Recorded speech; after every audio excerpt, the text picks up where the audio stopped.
Bismillahirrahmanirrahim. Assalamualaikum warahmatullahi wabarakatuh. Bapak-bapak, ibu-ibu, mas-mas, mbak-mbak, khususnya adik-adikku sekalian yang dirahmati Allah dimanapun Anda berada. Kembali di IIP Channel bersama saya, IIP Wijayanto. Kali ini kita akan membahas tema kamu akan kaget. Tiba-tiba mantan kembali dengan jalan yang tidak pernah terfikirkan olehmu saat kamu lakukan dua hal ini. Ya, sulit banget nih mantan untuk kembali. Dia sudah bahagia bersama orang ketiga. Dan kebahagiaannya itu dia share, dia pamerkan di Instagramnya.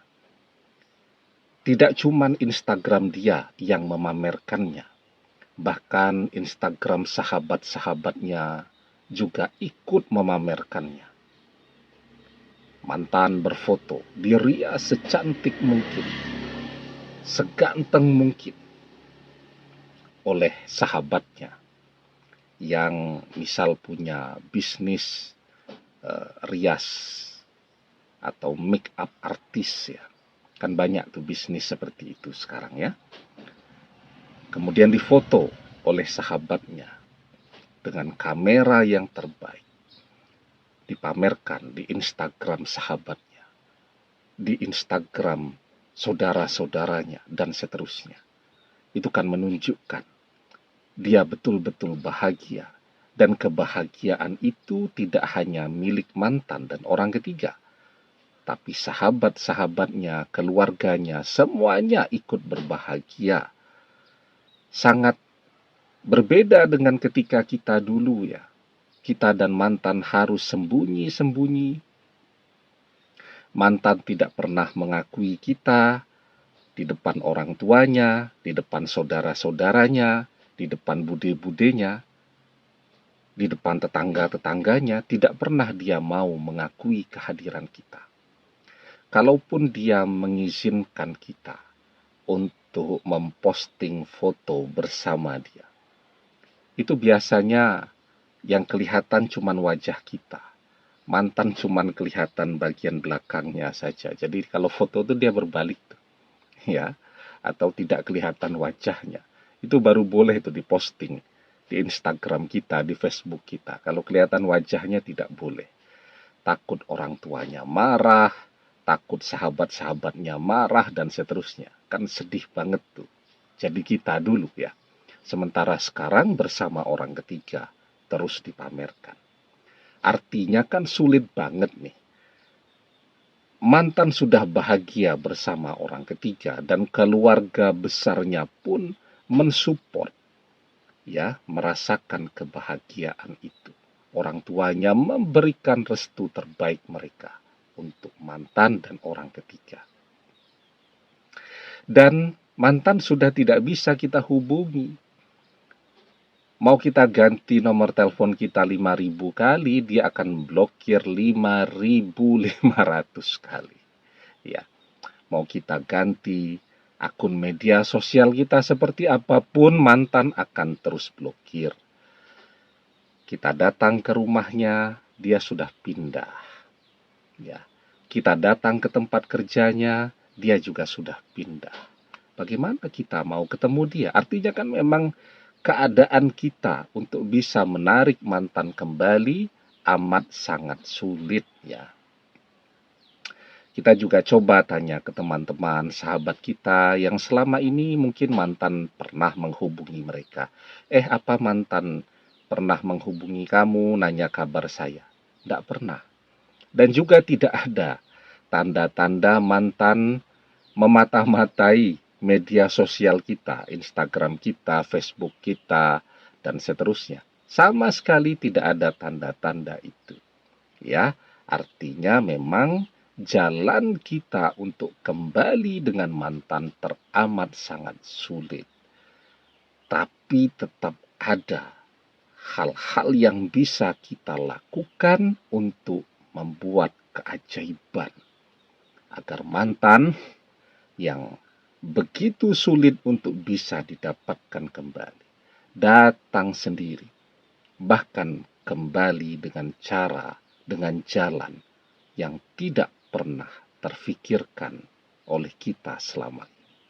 Apa yang harus kita lakukan? Sebelum kita bahas lagi lebih jauh apa yang harus kita lakukan dan bisa kita lakukan, jangan lupa yang belum subscribe untuk memencet tombol subscribe dan menyalakan lonceng notifikasi agar Anda selalu mendapatkan pemberitahuan video-video terbaru dari channel kesayangan kita ini. Dengan subscribe, doa-doa kita selalu terhubung sehingga kita selalu bisa berdoa bersama-sama ya. Dan jangan lupa subscribe itu gratis ya. Nah, apa yang bisa kita lakukan?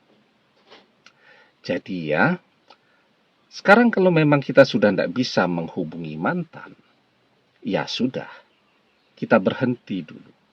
Ya, sekarang yang kita perbaiki adalah ketakwaan kita. Kita mendekat kepada Allah. Ya, kita pasrah, kita tawakal. Maka insya Allah pertolongan Allah akan segera turun untuk kita. Di dalam surat At-Tolak ayat yang kedua dan ketiga kita diajarkan wa may yattaqillah yaj'al lahu makhraja wa yarzuqhu min haitsu la yahtasib wa may yatawakkal 'alallahi fahuwa hasbuh.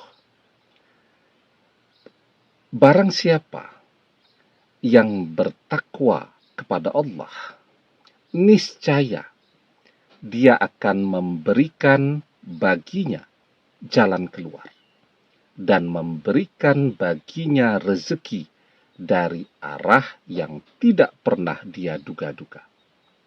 Dan barang siapa yang bertawakal kepada Allah, niscaya Allah akan mencukupkan seluruh kebutuhannya. Jelas ya? Jadi dua hal itu yang harus kita lakukan. Sekarang kita perbaiki ketakwaan kita, ibadah kita, kedekatan kita dengan Allah, kita tingkatkan, kita perbaiki. Kemudian yang kedua, kita bertawakal, kita pasrah, kita belajar untuk berserah diri kepada Allah. Maka dengan ketakwaan kita, takwa itu adalah ibadah kita, doa-doa kita, kebaikan-kebaikan kita, amal saleh kita, dan seterusnya.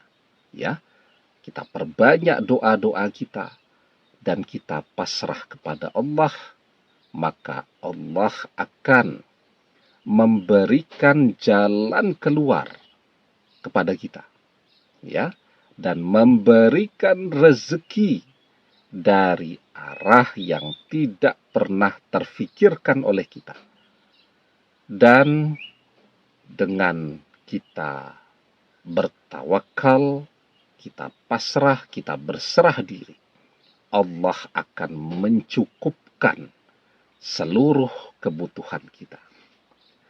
Maka kalau kita lakukan dua hal ini, takwa dan tawakal, maka insya Allah mantan akan kembali dengan cara, dengan jalan yang tidak pernah terfikirkan oleh kita selama ini. Mantan akan menjadi penyempurna, pelengkap kebahagiaan kita. Yang selama ini mungkin masih ada ruang yang terasa kosong di sana. Dan kembalinya mantan akan mengisi kembali ruang tersebut. Sehingga kebahagiaan kita menjadi kebahagiaan yang sempurna. Demikian, semoga bermanfaat. Wallahu a'lam bissawab, billahi taufik wal hidayah. Assalamualaikum warahmatullahi wabarakatuh.